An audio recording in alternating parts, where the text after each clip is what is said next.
सोलापूर शहरात जातीय तेढ निर्माण करणारी माहिती सोशल मीडियावर टाकू नये, अन्यथा संबंधितांवर गुन्हे दाखल केले जातील. शहरातील विविध समाज माध्यमांवर सायबर क्राईमची करडी नजर ठेवण्यात आली आहे. याच प्रकारातून एका व्यक्तीवर गुन्हा दाखल करण्यात आल्याची माहिती पोलीस आयुक्त एम. राजकुमार यांनी पत्रकारांशी बोलताना केली. एखादी पोस्ट किंवा व्हिडिओ टाकत असताना त्यातील सत्यता पडताळणे गरजेचे आहे. आलेली माहिती आहे तशी फॉरवर्ड करणे म्हणजे अपप्रवृत्तीला प्रोत्साहन दिल्यासारखं आहे. शिवाय माती भडकवण्याचा प्रकार आहे. अशा प्रकारामुळे शहराचे नुकसानच होणार आहे. प्रसार माध्यमांनी, सोशल मीडियाचा वापर करणाऱ्यांनी याची काळजी घ्यावी, असे आवाहन पोलीस आयुक्त एम. राजकुमार यांनी केले आहे. दरम्यान शहरातील होम मैदान येथे फुंकर मारून चालकाला बेशुद्ध केलेल्या आणि त्याच्या हातातील अंगठी काढून घेतलेल्या साधू वेशातील अज्ञात इसमावर गंभीर गुन्हा दाखल केला आहे. सध्या त्याचा शोध सुरू असून तपासासाठी यंत्रणा कामाला लागली आहे. नागरिकांनी अशा प्रकारच्या लोकांपासून सावध राहण्याचे आवाहन पोलीस आयुक्त यांनी केलं आहे. सिद्धेश्वर मंदिराच्या कार पार्किंग जागावर एक व्यक्ती कार पार्क करत असताना कोणी एक साधूच्या वेशात येऊन त्यांच्या चेहऱ्यावर काही पावडर फुंकलं आणि त्यांना मी तुमचा हात बघतो म्हणून त्यांचा हात पकडला आणि ते ड्रायव्हर जे होतो गाडी ते बेहोश झाला आणि काही वेळ नंतर बघितलं तर त्यांच्या हातावर जे रिंग जे आहे, अंगठ्या जे आहे ते काढून घेतलं होतं. त्यावर आम्ही 392चे गुन्हे दाखल केलेले आहेत आणि तपास सुरू आहे.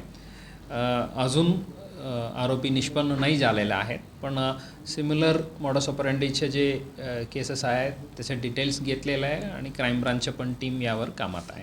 अशा कोणी जे पहिचान नाही आहे अशा व्यक्ती तुमच्यासोबत काही संवाद साधण्याचा प्रयत्न करत असलं तर सतर्क राहावे.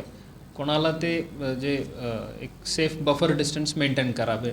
त्यांनी काही खायला पदार्थ दिलं, काही कोल्ड्रिंक ऑफर केलं, काही बिस्किट ऑफर केलं किंवा अशा काही रँडम व्यक्ती येऊन तुमचा हात बघतो म्हणून क्लोज प्रॉक्सिमिटीला येत असलं तर सतर्कता पाळावे.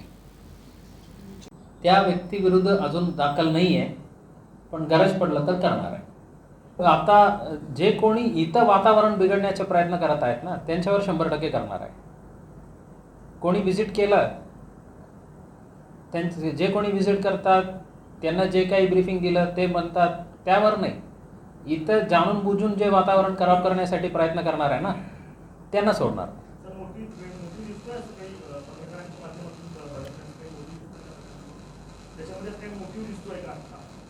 मीडियाला पुढे करून हे मीडिया आहे का तेच प्रश्न आहे.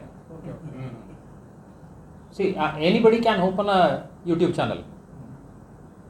ज्यांना एक जीमेल आहे ते यूट्यूब चॅनल ओपन करू शकेल. ज्या ज्या लोकांकडे यूट्यूब चॅनल आहे ते सर्व मीडिया रिप्रेझेंटेटिव्ह आहे का आपण ठरवा. त्याबद्दल मी कमेंट करणार नाही. सर, शहरामध्ये बरेचसे व्हॉट्सअप ग्रुप काही ऍक्टिव्ह आहेत, जातीय मेसेज टाकले, त्यांच्यावर कशा प्रकारे वॉच केलं का माहिती आहे? जे माहिती आहे ते आता उघड परिषदात मी बोलू शकत नाही, पण जे काही चालू आहे ते पूर्ण यादी आमच्याकडे आहेत म्हणून आपण समजून घ्या. म्हणजे तुमची करंट नजर आहे MIDC मध्ये.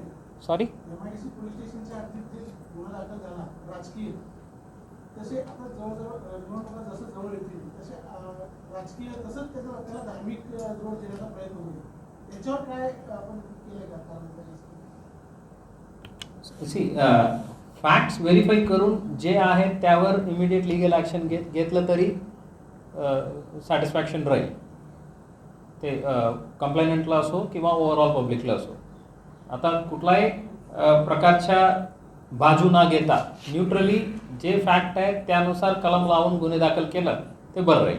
आपण जे इन्सिडेंट म्हणतात त्यात पण the same thing will fit.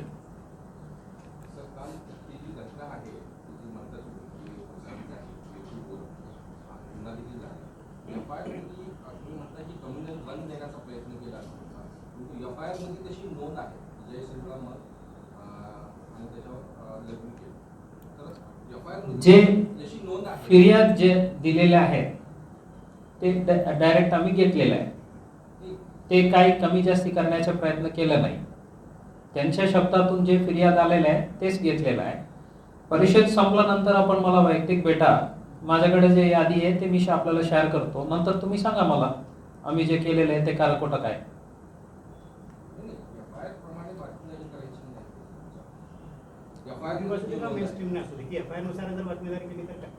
Verify करून सांगा ना, आपल्याकडून पोलीस विभागाकडून आपण व्हेरीफाय करू शकेल.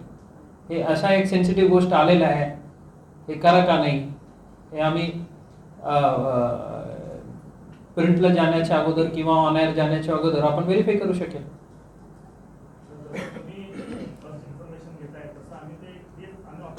आपण पोलीस नाहीये, आपण फर्स्ट इन्फॉर्मेशन टाकू शकत नाही.